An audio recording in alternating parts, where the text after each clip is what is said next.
Salut Toké, chapeau Toké en ligne, bonjour, bonsoir comme d'habitude. Je sais pas quand vous regarderez la vidéo ou simplement si vous allez la regarder. Écoutez, on se retrouve aujourd'hui pour une nouvelle vidéo achat récent. Donc vous allez voir, c'est du nose et du cash. Donc c'est le reste de dernière fois en fait. On va commencer sans plus tarder avec l'intégrale d'une série. Et je suis très content parce que j'avais vu le premier épisode, je crois, quand ça passait à la télé. Je l'avais trouvé sympa. J'avais pas pu voir la suite. Donc c'est une série adaptée d'une saga de films que j'aime beaucoup. D'ailleurs, on retrouve un des personnages principaux dedans qui reste dans la série. Et l'acteur principal, c'est celui qui joue Whistler dans la saison 4 de Prison Break. La saison 3 et 4 de Prison Break, donc plutôt cool. C'est, comment s'appelle-t-il déjà ? C'est produit par Luc Besson et l'acteur principal... Oh, je sais plus son nom. Chris Vance, voilà. Donc c'est Transporteur, la série, chopée pour 3,99 chez Noz. Donc écoutez, très content, je trouve que c'est vraiment, ça vaut vraiment le coup pour ce prix là. Donc voilà, donc c'est le personnage de Frank Martin, normalement initialement joué par Jason Statham dans les 3 premiers films. Il y a eu le 4e qui s'appelle Héritage, qui n'est pas joué ni par lui ni par un autre. C'est par un plus jeune, donc voilà. Le Transporteur, la série. Ensuite, alors, un petit documentaire chopé pour 50 centimes chez Noz.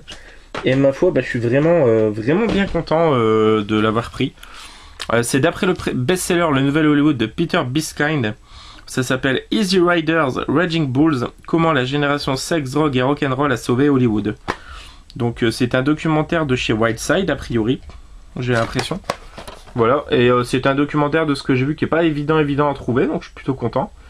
Génération sex, drogue et rock'n'roll a aussi marqué Hollywood. C'est l'émergence de nouveaux talents à la fin des années 70 avec des personnalités aussi différentes que Coppola, Bogdanovich, Dennis Hopper, De Palma, Scorsese, Spielberg. Comment de jeunes réalisateurs ont révolutionné le cinéma américain. Donc un documentaire qui a l'air fort sympathique, de 1h58. Donc vraiment content d'avoir pu choper cette petite curiosité. Voilà. Ensuite, pareil, curiosité chopée pour 50 centimes et qui rentre dans ma filmographie, Ben Stiller. Parce qu'il joue dedans et en plus il est réalisateur pour son premier film. Voilà, c'est un film de 2003 sur le milieu des années 90. Donc ça s'appelle Génération 90 avec Winona Ryder, Ethan Hawke et Ben Stiller. Donc voilà. Donc Winona Ryder, Ethan Hawke et Ben Stiller jouent dans cette comédie follement romantique qui traite de la vie, de l'amour et de l'insertion professionnelle à travers les yeux d'une génération sandwich située entre la famille Brady et Melrose Place. Leilani Pierce, jouée par Winona Ryder, brillante diplômée universitaire, devrait être destinée à une belle carrière. En réalité, elle travaille pour un désagréable présentateur de télé, John Mahoney, en tant que modeste assistante de production sur l'émission matinale. Durant son temps libre, Leilani réalise un documentaire mordant et quelque peu choquant sur ses pairs. Vicky, sa coloc à l'esprit 70s et aux mœurs légères. Sammy, joué par Steve Zahn, sexuellement refoulé, et son meilleur ami Frey, donc joué par Ethan Hawke, rebelle brillant mais blasé. Par ailleurs, Leilani rencontre Michael, donc Ben Stiller, un ambitieux producteur de télé qui souhaite diffuser son reportage sur In Your Face TV. Il se retrouve alors au milieu d'un étrange triangle amoureux coincé entre Michael, sur qui elle peut compter, et Trey, sexy et distrait. Donc ça a l'air bien cool. Voilà, c'est produit par Danny DeVito.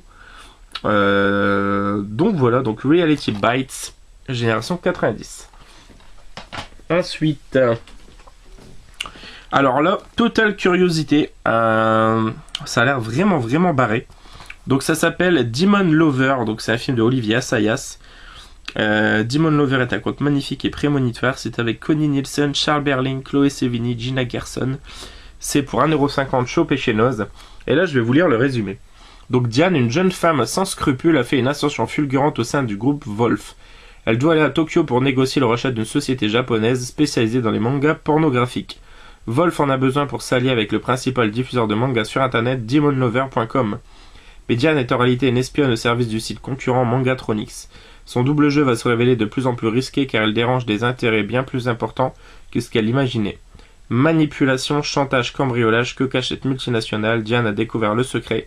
Enlèvement, séquestration, crime, et ils ne reculeront devant rien pour l'éliminer. Ça a l'air vachement barré, dis donc. Donc Demon Lover dans une superbe édition, vraiment particulière. Ensuite, très content là aussi de l'avoir chopé, donc Chris, tu n'auras pas besoin de me le prendre si tu le vois. Pour 1,99€, film de John Watts, voilà, qui me branchait à mort, avec un Kevin Bacon qui a l'air flippant à souhait, donc ça s'appelle Cop Car. Et en fait, voilà, c'est des jeunes gamins qui vont voler la voiture d'un flic, sauf qu'ils n'ont pas volé la voiture de n'importe qui. Donc voilà, Cop Car, ça a l'air vachement cool. Et on va terminer avec quelques petits films rapport à l'horreur. Donc le premier, c'est un film avec Josh Hutcherson, voilà, qu'on retrouve entre autres dans Hunger Games, dans Voyage au centre de la Terre, dans Camping Car aussi avec Robin Williams.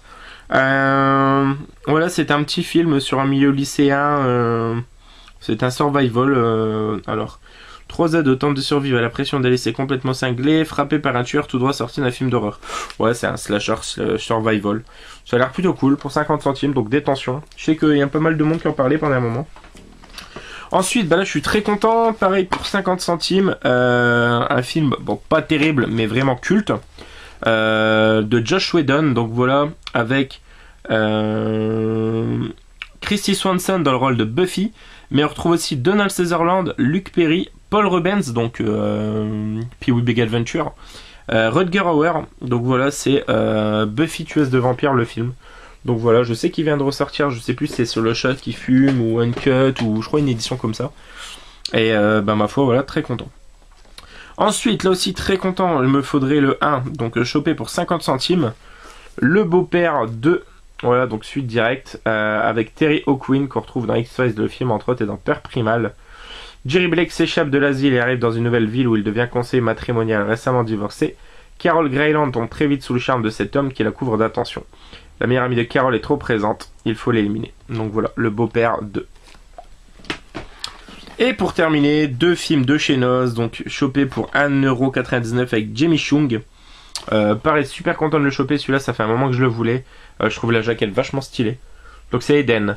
Nous sommes en 94, une adolescente américano-coréenne, Yoon Jae, se rend dans un bar au Nouveau-Mexique, où un séduisant jeune homme lui offre un verre et lui propose de la raccompagner chez elle.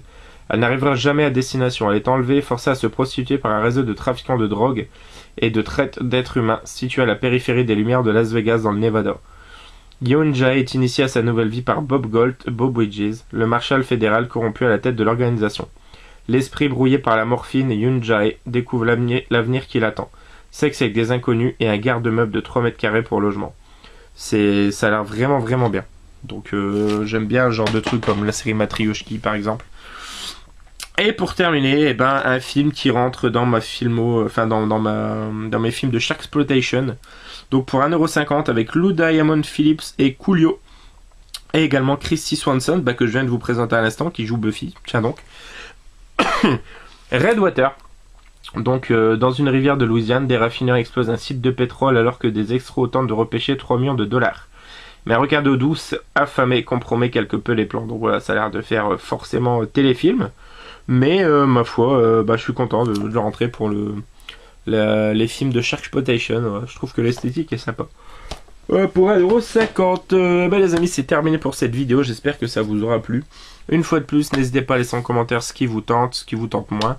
Laissez un pouce bleu, un pouce rouge comme vous voulez. Nous, on se retrouve très prochainement. Jouez à Nananif les toqués. Ciao, ciao!